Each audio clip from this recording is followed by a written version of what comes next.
So Well, Dewey. Saidiya, wonderful to see you always. No, Just it's in great the, to see you. It's great to see you as well. yeah, I've been, you know, thinking about the last time we met or saw each other, I should say, in New York, and then you know, looking at some of the discussions that you've had, which I've followed while I've been painting, and stuff over the last few years since you left the Bay Area. So it was so wonderful to see you again. Yeah, no, and I was I'm going to speak formally for a moment, just so we'll have it in our recording database. But I was looking at the catalog, for Dewey Crumpler, the complete hoodie works.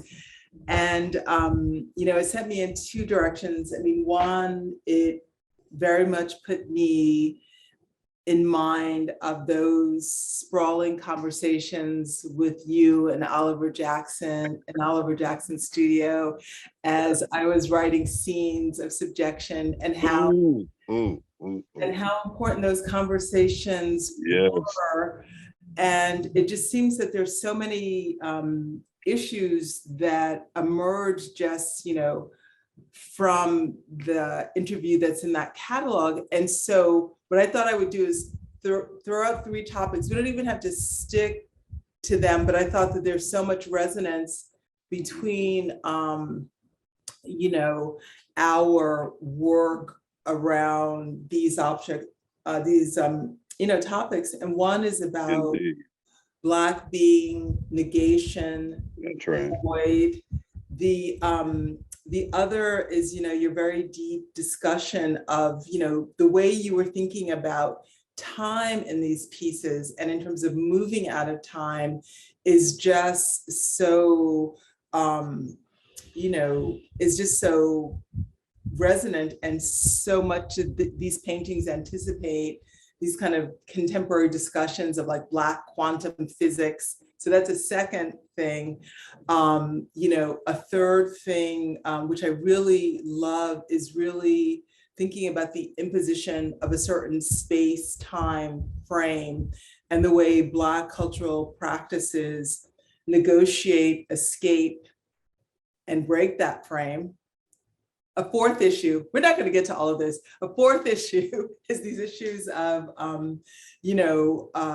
repetition and recurrence in Black culture, and, which is really critical to your work, really critical to my own work. And of course, I was thinking about Amiri Baraka's, The Changing Same.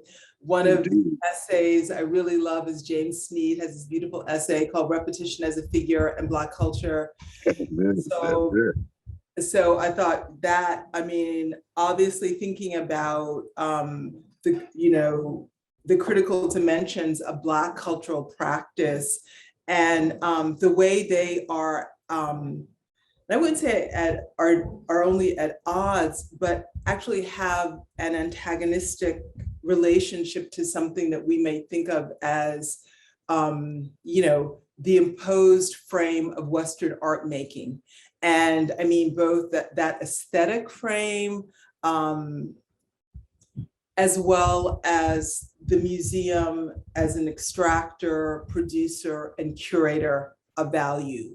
So implicit in your critique of that is a critique of racial capitalism and just the kind of the role of a certain aesthetic hegemony in enabling, the dominance of global capital, so that basically the artwork is simply a resting place for capital. This past weekend, I was, in this circle with Denise Ferreira da Silva, who also writes on Black quantum physics, and, and Fred Moten. And, Fred raised this question about like how the dominance or quote unquote success of Black art at this moment may actually be in this fundamental tension with something like Black aesthetic sociality. Indeed. So, and then there's slavery too. So those are all the. Indeed. Well,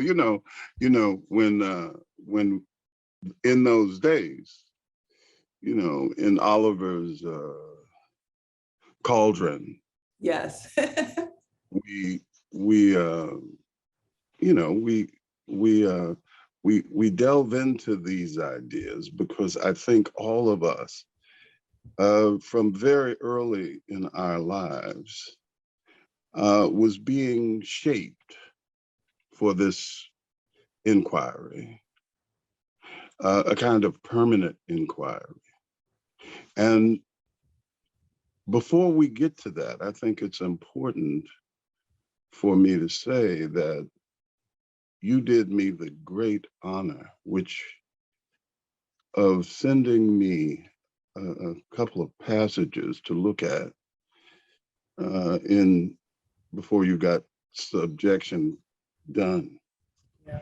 And I was so taken by the poetry of it. And that, firstly, Mm. you stand in a kind of poet space, and your language is shaped in that poetry. And I've grown up in that kind of psychic space. And you open that up. So I sent your stuff back to you and said, look, I can't help you because you got everything that I'm thinking about myself. And, I'm not a writer.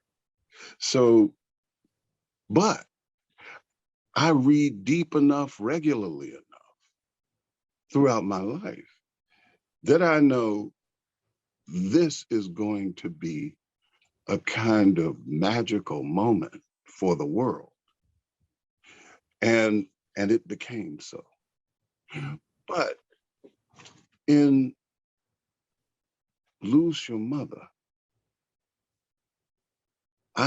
when I picked the book up, this was a while ago, and I was reading through it, and now forgive me, because I may paraphrase it wrong. No worries, no worries. But I ran across these words. I have the old and the new world stamped on my face. Good gracious. This was for me a time capsule expressed in this economy of language that was so condensed. It was like a black hole. It was condensed, but in it is all the energy of our history. And it was encapsulated right there on the continent. And I thought, I could hear in that statement through my grandparents when they were in those fields, because my grandparents owned land and they used to grow cotton and watermelons and all this kind of stuff. And before that, their parents worked on plantations. And what really captured me in that moment was the idea that through our history, in that period of time, in order to deal with the psychosis that surrounded them, they had to create a kind of framework of resistance. And they had to structure that resistance like a laser beam that could project itself like light into the universe. And they could do this through sound, through sound, through a kind of sonic quality. And as that vibration, those waves went into the universe, they hit a resistance at some point. And they echoed back, you know, like light. When, you know, Einstein's theoretic about how relativity operates, that they utter these words, these sounds, they are speeding through time. Because as they get to that other space, that time is slowing down.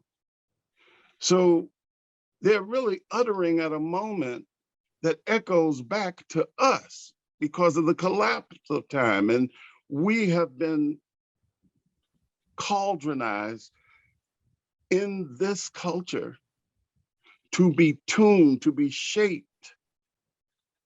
to capture those voices, that sound, what the meaning was.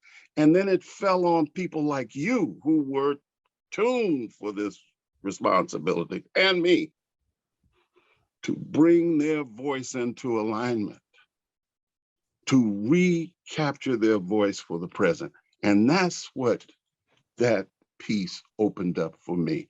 And that's why I had to put the book down, because it was too much. And then, of course, you have to carry through, because that's a great book. And our great partner's image is on the cover of it. No, I mean, I loved it, Saidiya. no, I mean, I think that, you know, as you tell that story, I mean, so many things just come into mind. One, you know, the power of that hum. You know, recently That's I had right. you know, there That's are right. all of these people, Tina Camp, Matthew Morrison, and we even as early as, you know, Ellison and Roy De Carava are That's thinking right. about the frequency and the rhythms of Black life, right. right? That's And right. a frequency that can't be mapped in some like two-dimensional or even three-dimensional frame. And I think, you know, so much for me, I mean, you have that image of, you know, the humming, you know, and I just remember so much, you know, for me, my touchstone. And in a way, I realize now, you know, he was such a grand, heroic figure for me, but was my great grandfather, Moses Thomas. And, you know, so both just really, really telling me, you know, again, kind of like your people from slavery to trying to, you know, to have land basically That's to right. be able to guardian and shepherd his kin and those he loved, That's right? it. So That's it. so it's not like the Western, you know, ownership framework, but, you know, so both, you know, just really kind of giving me this like sensibility that even enables me to write something like Is Your Mother, but just in terms of what that call was. And I can remember sitting next to my great grandfather in Morning Pilgrim Baptist Church, and there's this really fiery minister, and he's talking about poverty and just like what we have to do for change. And I start to cry, and my great grandfather shoots straight up, and he's like, this child is touched by the Lord. This child is touched by the Lord. And I was like, oh no. Absolutely. But, you know, it was just, but partly it's True. like, you know, the true. minister, you know, made a It's call. true. And my great grandfather could see that, you know, I mean, as 11-year-old, I'm like in church and I'm crying, listening to those It's true. words. There it is. You know? There it is. I And know it. I can see it. so, I but felt I it. think, yeah, but I think that that's, you know, and that's why thinking about, you know, repetition as a figure or the changing same or something that we may speak of. You talk about cosmic time. I mean, I think a lot about, you know, temporal entanglement. I think that we are still, you know, coeval with those ancestors. I mean, there's an essay that I really love. It's a short essay by John Berger. It's called 12 Theses on the Dead. And he says, really, until modernity, most people around the globe understood that the world of the dead was actually larger than that of the living, and that That's it was right. our destiny to join them. That's right. That's it. That's And right.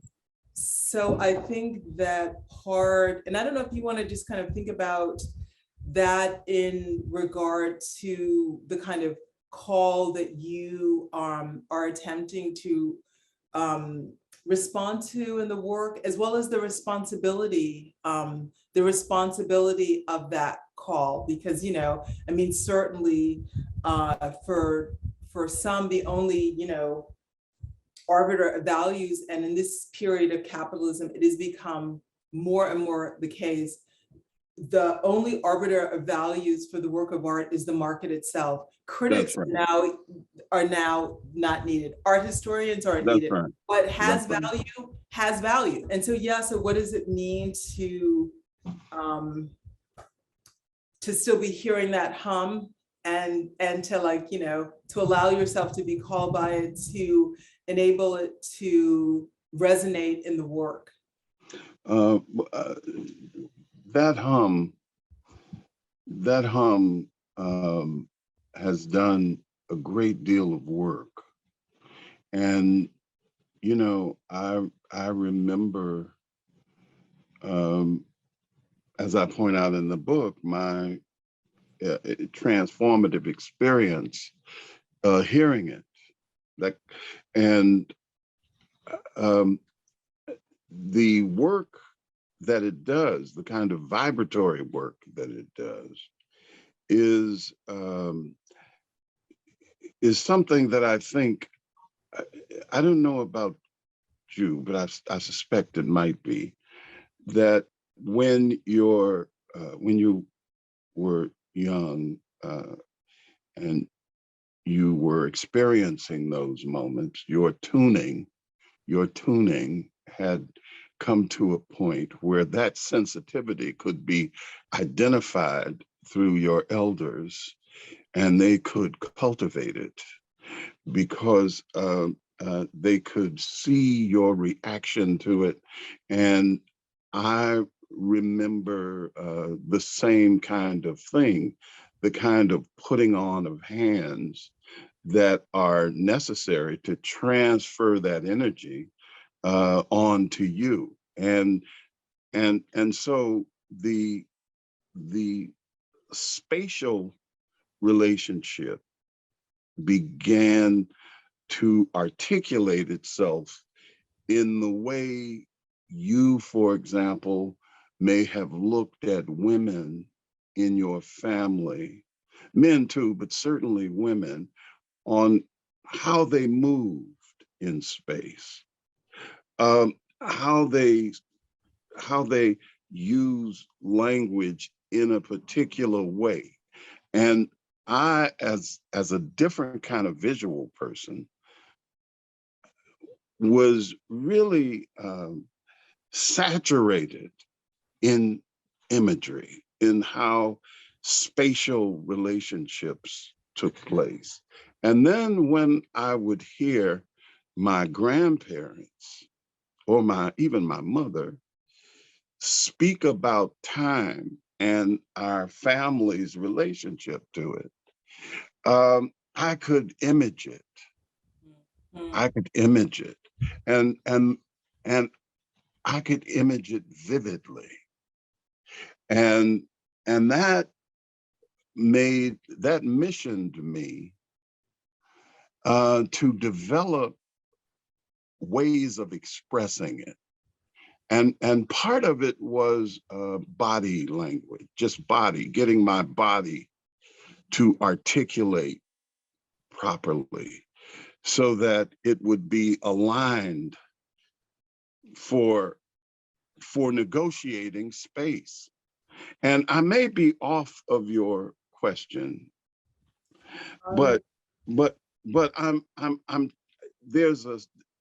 I'm really trying to connect to this idea about the tuning, because I'm sorry. No, but what you're saying is actually beautiful, because you're talking about a certain kind of synesthesia, the way that humming or that sense of like inhabiting this, you know, inhabiting Earth that you process in this very, very intense way visually.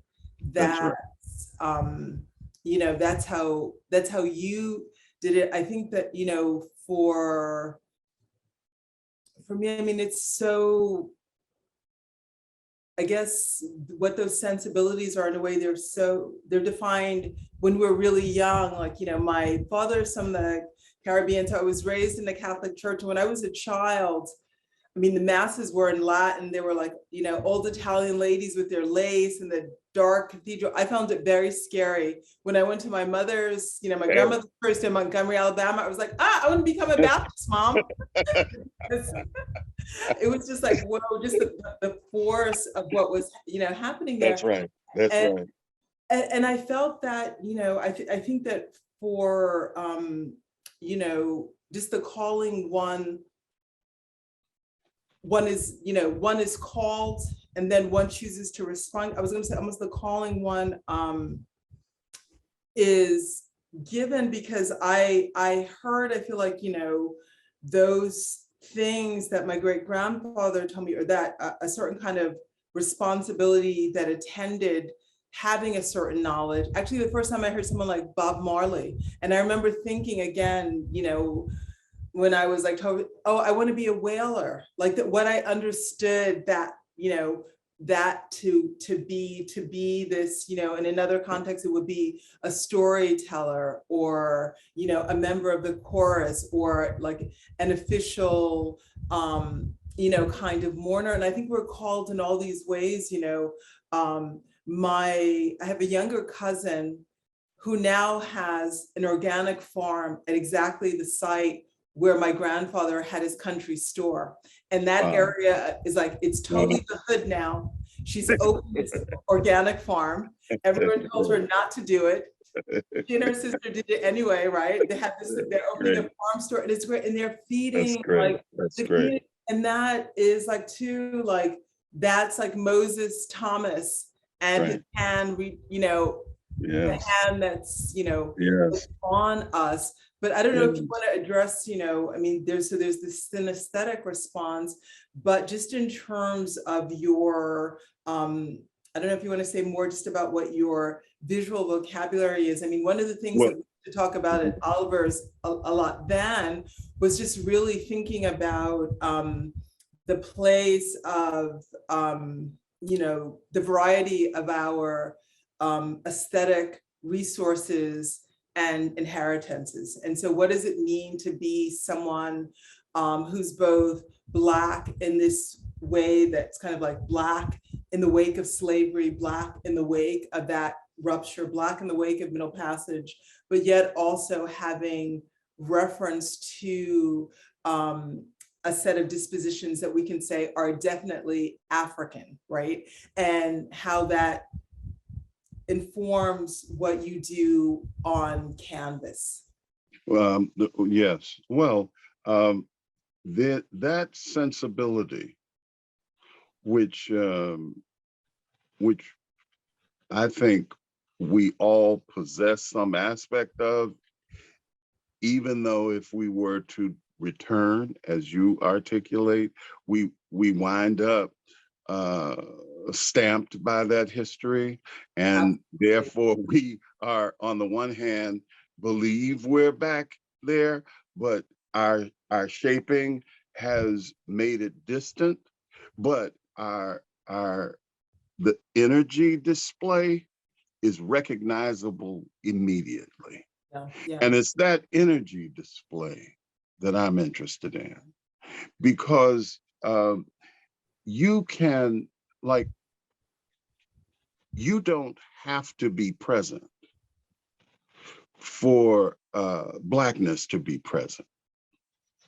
That you know, my work operates in several modalities.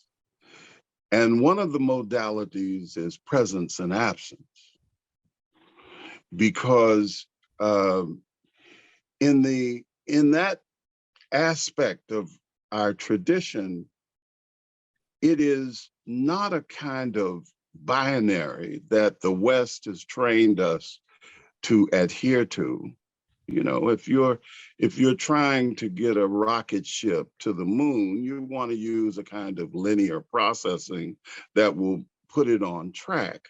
But if you're trying to make a work of art, you can't use that same logic to get to a force that is illogical. That is to say, it is not there for a kind of linear reading, or it doesn't come in a linear way. Not if it's extraordinary, not if it can do work.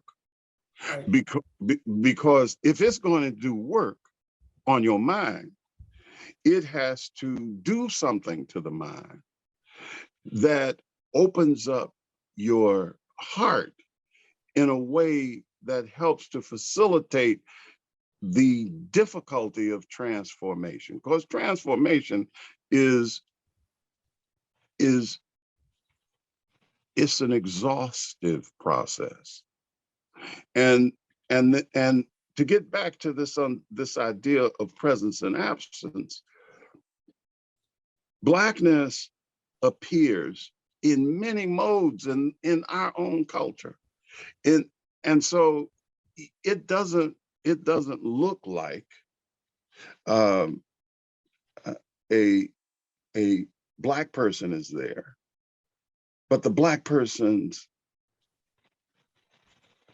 aura, sensibility is there, because once the weight of the sensibility presents itself, it's inescapable, like a black hole, and therefore it changes what it engages, even if it's something superficial like bouncing a basketball and figuring a way to get it to operate in a modality that it otherwise wasn't designed to do. And so what is that magical framework? And I know that sounds spooky, but the magic is that intersection place, that place that when the absence presences, if you understand what I know you do, but that absence presences, and it's that presencing that the quality of that engagement becomes so forceful, and it's something that I'm trying to get onto a surface, in the case of painting, that will operate in such a way that the sensibility, that sensibility can be transferred to an observer, that an observer that's open can receive that articulation, that spirit, that force, and that has to happen spatially, that has to happen through color, and that it has to happen through gesture or form, and so that absent space that becomes manipulated filled space has to carry some relationship to experiential transformation for me, and hopefully for a viewer. And it uses markers in order to do that. Markers that are knowable, but always containing markers that are not knowable. And that's where the mind is clicked into interest. That ambiguity, that space that's present, but maybe also absent, or vice versa of that. Anyway. I mean, I think that, a number of critics and thinkers, whether it's, Evelyn Hammond's, the of Science has a piece really thinking about the Black femme and the figure of the Black hole, or someone like Kara Keeling is also thinking about the void, Zakiya Iman Jackson about sublimity and the void. So there's a way in which, that concept of the void, I think, has been really critical in thinking about the negative capabilities of Blackness. I think also, when you say that Blackness is present in the work in a way that doesn't have to be, marked by your presence as a Black artist with any immediacy. Yeah, absolutely. Has to do with something like maybe a frequency, because again, when I think about Roy DeCarava, talking about the frequency of his images, or Ellison speaking of those like lower frequencies of Black life. So on one hand, maybe this kind of, these frequencies which are discernible, markable, and I think which is also related to what I would say to the open call of Blackness. It's a frequency that also hits others, right?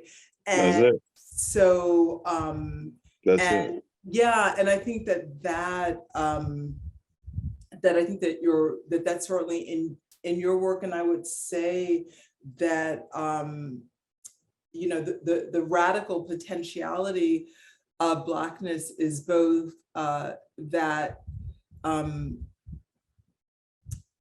deep inhabitation, that deep specificity, and radical openness at the same time, right? Because it's not organized, or historically formed, or formed in, as the negation of the subject, the sovereign, the property owner, Western man with all of, his baggage, his tools, his propositions, so that there's something about Blackness that I think, is, radically enabling. I mean, Arthur Jaffa just made a recent film called, Agidra, which is this lovely, it's a film about the Black Anthropocene. And so even at the end, of the human species, there's going to be a kind of Blackness that's still flourishing, right? Even as it's no longer,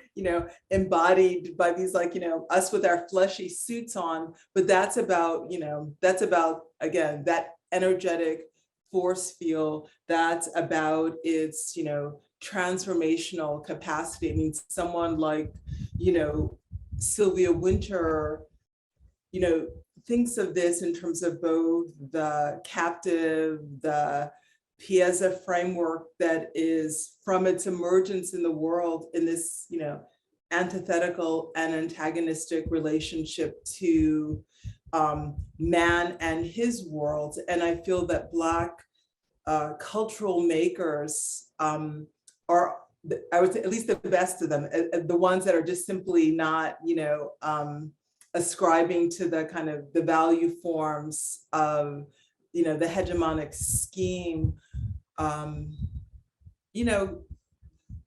immersed in that, and it's this kind of like endless resource. It's this endless, just really endless resource,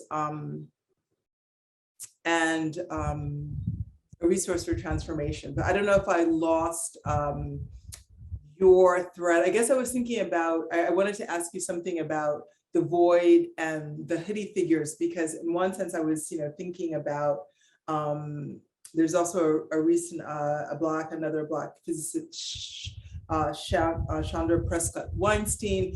There are a number of people who are thinking precisely in the way you are, both about time and about the void as a way of registering Blackness, so that it's not totally defined by Western capture.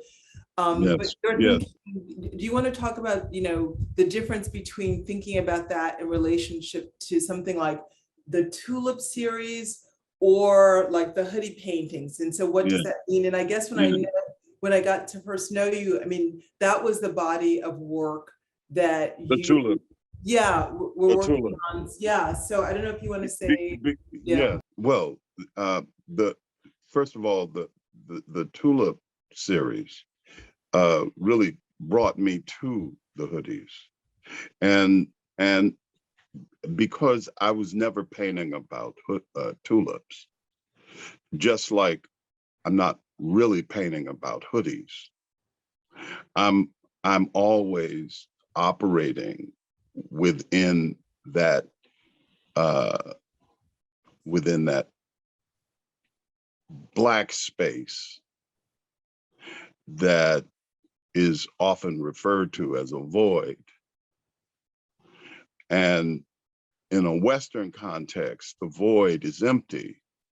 And in an African context, the void is absolutely present. That is, all of the sculptural material, which you would call positive space, forms the negative space, but it's the negative space that is the point of departure, because the negative space, the black space that Sun Ra might have articulated, that infinite space is the space, that's the place, that is the thing, that black space, because that black space is really potentiality, which means everything comes out of it. It's the one. It's the one that all makers who are properly tuned get. That is the one. And the one is the many, the all. So therefore, in that pursuit to try to get to the one, particularly when an aspect of the one is captured for purposes that are possible in the blackness, but cannot be contained even in the capture, because when blackness was captured in the form of a body, that body was in a capture context. But the energy, the mind of the capture could not contain the body, because the body could release, could stand outside of the capture context. And that's what its power is. It's like a radiating force field. And so it has to use that which can connect it to its wholeness. I don't want to get too far out here, but I want to say that inability to contain this blackness is its connection to that which is out of it. And that's why the hoodies sometimes present the universe, because they are the universe. They don't have anything to do with the register that we're in. They can be as huge as the universe because they contain the universe. So their blackness is infinite. And therefore they use black holes as energy fields upon which they could actually feed. And therefore their containment is not in any way perceivable, because they are perception itself. They come from the process, the psychic process that was projected by those ancestors I began our discussion with. They are that process that within that capture dynamic of psychosis, they sent this energy into the universe. And as I said, it bounced back. And one of its personas that it took on was our youth, alienated, from the conditions that capture culture had created that our generation worked hard to destroy. I initially, brought up the names of all of these theorists who are thinking specifically about the void in relationship to the position of the Black femme, right? And really thinking about the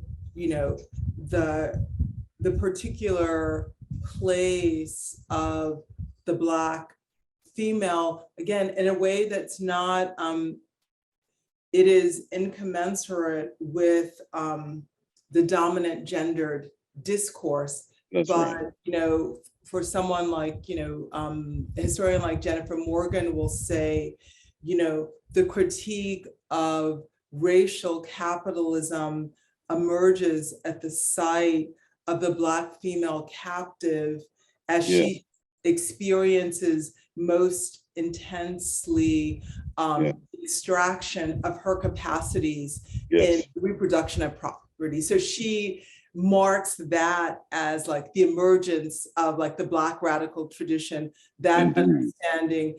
And I guess I was thinking of like, so there are these articulations of the void that I would say, again, they can't be explained, by gender and I'm not in any way trying to construct some like gender opposition, because like Spiller's, I do think that, that the status of the slave and the captive and Blackness really throws the whole gendered universe into crisis. I mean, absolutely. She talks about, Indeed. But there is a kind of, specificity, I might say, that's also, marked or maybe the way of saying it might be, the various shapes that the void assumes. Like I think of someone like Simone Lee and her work, where the vessel is a certain way of, articulating that void, and where the vessel is like a shapeshifter, a term you also use in regard to the hoodie. And the vessel is also shaped by what it's made to bear and what it's forced to carry. That's it. So I think that there's, like a variety of ways that we, might name that. But I did want to, I had a note, I just wanted to look because I wanted to ask you, I don't know if you wanted to say anything more about recurrence, specifically in regard to slavery, but there's a quote that you have that, again, it could be, which very much put me in mind with Sylvia Wynter's essay on Towards a Deciphering Practice, where she's really thinking about the tension between, the aesthetic organization of the world and Black cultural practices. To say, I believe that in the 21st century, art is used as a tool to intellectually recolonize the world through particular cultural adherence. So I guess, maybe that's a way of asking you to think more about, again, the ways in which, Black practices are involved in this work of transformation. I would also just, be interested to hear you think more about reckoning with that legacy of slavery in your own work. Certainly in the Tulip series, you're dealing with like, the Dutch golden age, and certainly that golden age wouldn't be possible without them, enjoying the asiento of the slave trade and all of their colonial positions. And also, or just maybe also more about recurrence, but I'm also open for you to take us, to take us in a different direction. Well, your output is so vast, and it opens up so much, because it acts like that time capsule for me that that phrase, that statement that I, about the stamping of the old and the new on your face. I know I keep coming back to this, and I could go to any number of passages that you have put before us and helped to shape our thinking through. But that one for me, in this time-space continuum, was just so resonant that it really did put us, I always knew that, all many of us who are in the making process as makers, that we have been tuned for this territory, and the art world has denied this reality all through the 20th century. And now, in that globalism is inevitably shaped to reinforce a kind of colonial practice, but not in terms of landmass, not capturing land, but capturing minds. And for that, you need the arts. Because without the arts, you can't create the slippage context necessary to capture the mind. And the mind is the thing that one must capture so that the body will follow. And so in that way, the arts for me become a deeply serious mechanism, because, for example, if you let me just digress for a second, back to history, when in the middle of the 20th century, the hegemonic creative context shifted once hard power made it clear that I'm connected to my chosen history. I didn't come here to hook up with Native Americans and create a way of life that was connected to the earth in this operation. I wanted to reimpose the greatness and the profound Renaissancean properties that would permit me to fulfill my destiny as a reshaper of the earth in that atlas sense. And therefore,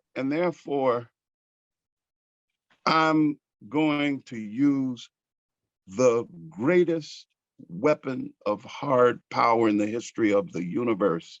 I am going to bring God's energy down on the earth, and therefore change the whole firmament of our understanding of what's going to run it. So America became the new hegemon, and it needed an art form connected to something called freedom. Now here you have a country that was shaped in a contradiction. The very nature of this, we hold all truth, the very nature of this. The contradiction of race is all over it. The contradiction of sex is all over it. Yet we are about freedom. This, when you're young and gullible, that makes perfect sense. But when you learn to read, and that's why slaves, you better not under any circumstance permit a slave to read. So your campaign is to keep language out of their purview. And of course, of course, when they learn to read, they turn into Nat Turner or, of course, Frederick Douglass. And they interpret that book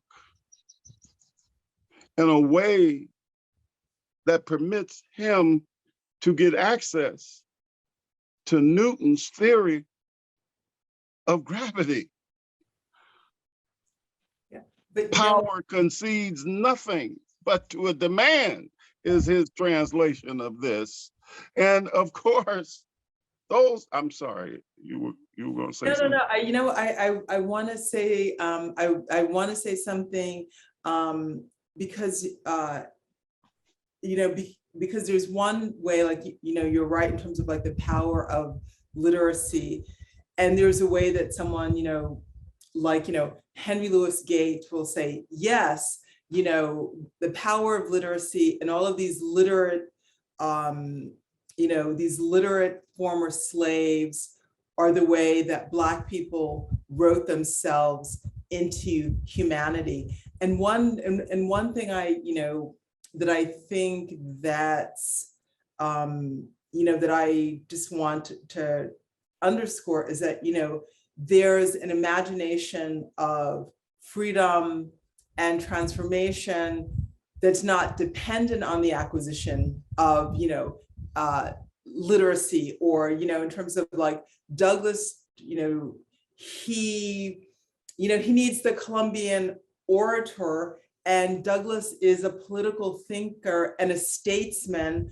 that certainly rivals, and we might even say exceeds, that of his white peers. I mean, Frederick Douglass, I always tell my students this, he was like a sexy, brilliant figure in his time. He was the most photographed man of his moment in history. And that was precisely about this, an intellect that was wedded with these tools of literacy. I think we can think about someone like Toussaint Louverture in the same way. But I think that for me, what's also just really critical is that when we think about Black freedom practices, and someone like, CLR James does this in the Black Jacobins, right, is that there's Toussaint with all his knowledge, all of his belief in, the kind of the principles of the French Enlightenment. So he'll go, to Europe to speak with his enemy. And what do? They like kidnap him, lock him away in the castle, dies there, while the revolutionary masses who have none of his literacy, right? Yeah. Who are operating, get the job done. In another cosmological, ontological framework, they get the job done. They bring the revolution, to its fruition. So that I think that when we think about the radical imaginations, it too is very diverse. There's definitely this tradition of, super and hyper literate people, and of course, literacy was, a danger, which is why it was repressed. And then there is, and then there's a kind of a knowledge. Someone like, Cedric Robinson will say, the radical tradition precedes the condition of its genesis. That there's, or indeed, yes. Winter, we'll look at the grounds of Black cultural practice. So I just want to say, yes. I just want to say that, because that's really critical. And it seems that, well, let me say that that I was sort of dealing with this sort of 20th century phenomena, which was based on this great man theory, this genius theory, and this way in which that articulation got shaped in relationship to capitalism and the framings around that capitalist thrust. But in the 21st century, I'm sort of skipping here, but in the 21st century, that dialogue is being reshaped, because the idea of the individual as the way to liberation that was constructed in the 19th century Now, coming out of the Enlightenment, that now in the 21st century, one of the echoes of our ancestors frames us from what Bloods articulated as the bottom, so that the bottom gets brought to the top, and it takes those tuned to reshape the context, so that as you have given voice just through looking at images, you have given voice to that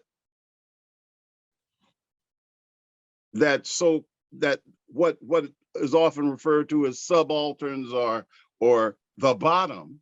Yeah. That the light is not just shining from the top.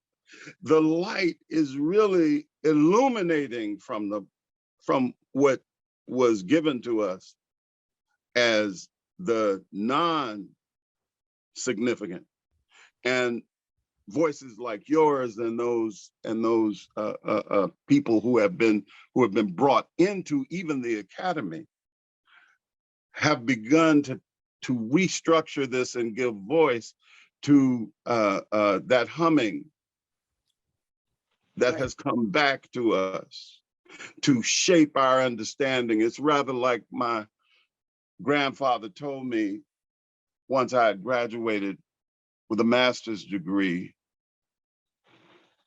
He said, "Well, son, I'm so happy you are the first in our family to receive a graduate, a high degree." And my grandmother chimed in and said, "Don't be no educated fool." Now, this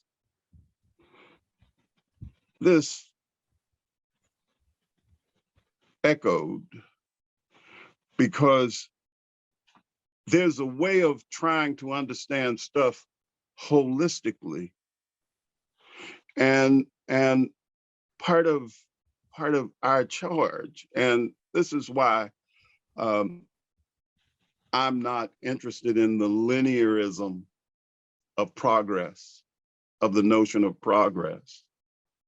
For I think that for me, that's a whose progress. On the one hand, I was given a progress argument through the whole history of Western art has been a structure of progress, even through the language that describes that progress model, like, for example, the avant-garde in the 20th century and the use of such a term that really, by the time we get out of the 20th century, is an anachronism and no longer useful. So they're not changing the prescription, the ideology. They're just going to change the language. And this is where your point becomes more salient to me about looking to that learned context for the real deal. And so they use terms like transgression as a way of marking progress, because the real point is progress. And if you buy into modernism, if you buy into the new, you're buying into progress. And progress is always shaped through economics, through money, through how money flows, through how power flows in relationship to money. And once you react to progress, you are operating within a Luddite filter that is trying to hold on to a tradition.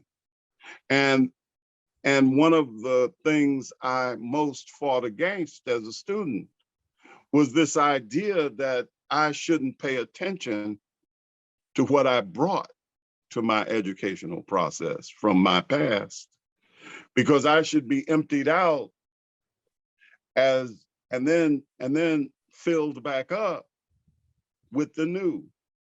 with the idea of the history of Western cultural, artistic, scientific methodology. And of course I was and enjoyed all of that. But the point is, one has to understand that hum, Right. has to be connected to that hum. And that is what our work is mostly about, tuning ourselves to be in line with the work of that hum, because that hum is there to do work. And it's your job to get into that beam of light that was sent out there and your body shaped to receive. So I get immediately why you had to break that train of thought up. You know, I just came back to Milk of Dreams, the most recent Venice Biennale. Yes. And what was so interesting is that, you know, so many of, you know, there's so much, you know, textile arts, there's so many art makers who were working with, you know, materials and practices that were devalued as craft. That's right. That's right. But are, you know, are now able to have, you know, some visibility as, oh, aesthetic experiments, right? That as making a contribution. But again, it's about, like, you know, who is determining the scheme of value, and That's right. again, just the kind of those aesthetic, you know, resources. I mean, Hurston talked about, you know, the will to adorn, the Black, you know, Baroque proclivities, but just the forms of handwork and tapestry, or someone like Cecilia Bacunia working with, you know, indigenous forms of script. So there was something that was very lovely about seeing, you know, all of this, you know, work from artists from around the world, and many of them women, that were actually utilizing these, you know, the aesthetic resources and traditions of the globe. There was an artist in the show, Rosana Paulino, Black Brazilian female artist, who said, again, like you in art school, all that she had, all the aesthetic resources she brought with her, no, there's no place for that, right? That's right. That's right. Continue to make a body of work, and most recently was saying that, you know, a samba school in Brazil actually used one of her paintings to make, you know, to make their costumes. And she was in tears as she was telling the story, because again, it's about that fold where art and Black aesthetic sociality and cultural practices aren't, you know, torn apart through the kind of, you know, intelligible grids of the dominant art world, but that become this, that just are just really in this kind of, like, you know, beautiful, it's not even about a dialogue, but it really just about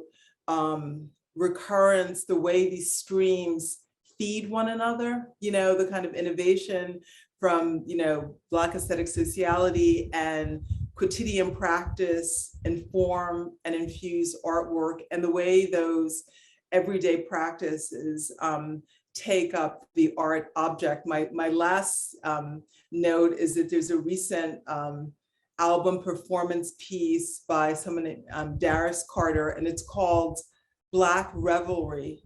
And this piece is a response to the Barnes painting Sugar Shack, which actually sold for what, $15.2 million 2 weeks ago. But in Darius's, you know, head, that was about the world of his parents' sociality. So there's an LP on it that curates, you know, the music of, you know, like the parents' dance party, their cocktail napkins. And that, it seems like, is a way of engaging and valuing, you know, the art object, so that it's not actually separate and apart from the Black sociality from which it emerges. And I think one thing I really appreciate about you and your practice is really just the porousness, that, just the kind of movement back and forth, and just really just underscoring that as, as what was formative for you critically and intellectually, Yes. So Yes. that is, Well, greatly appreciated. well, we're in the mutual club. We energize from each other's work, and that's a great thing. And as I'm thinking about how things appear to be really changing, and I want to emphasize appear, because this is not the first time this happened. This has happened in my 73 years today, many times. And I've lived through many of them in the mid to now 20th and now 21st century. And I will say that while it is driven by globalism and what I pointed out earlier, this need to make it appear that the West has opened up to the rest in ways that equalize this engagement, it's something to think deeply about, because there really is something to the fact that art has always operated to serve power. And the reason for that is because art has power. It has a great deal of power. And just as art is often co-opted, and now by the market, to do the global bidding it needs to do in order to run, from my point of view, free market capitalism, of which the arts become an arm, that art's role is to connect itself with the nature of the cosmos, which is change. And change is the only thing you can count on. And I think Black people, among all people in the world, have connected themselves to change and pay deep attention to change. And that is really the way our being connected to that deep sonic resonance keeps us together, because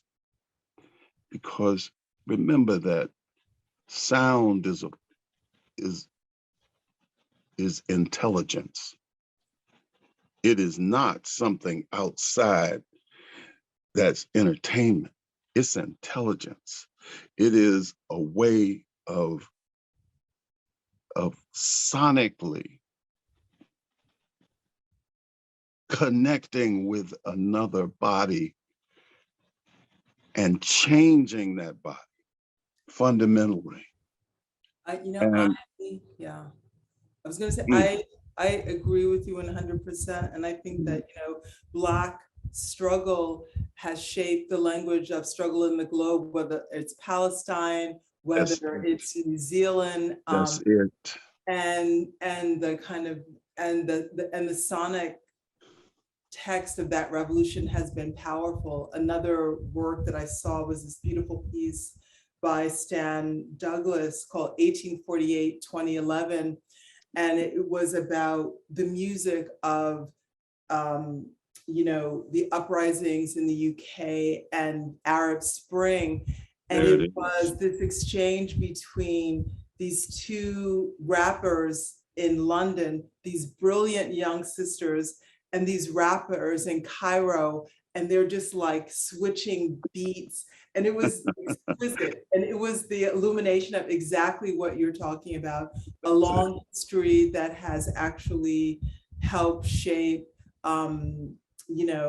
the imagination of freedom and the language of struggle around the globe, and as a sound, as a sound text. So that's it. That's it. That's why I said the music of your language is like I know that we don't want to end like this, but I have to say it, that the Dogon speak to the word being wrapped in moisture, and that there's a word for every ear, and that moisture is contained, and when it enters the ear, it dissolves into your sinew and operates to change your mind, to change your way of being, to feed you. Now that is why that language, that the African diaphragm squeezes into the world. And in that sonic boom is change for everybody. And it's for free. All you have to do is open up to it. It's for free. It's for free. It's for free. Now that's real freedom. Saidiya, Saidiya, Saidiya. Thank you. Every day. Thank you. Thank you, Saidiya. I look forward to your next sonic boom in my head.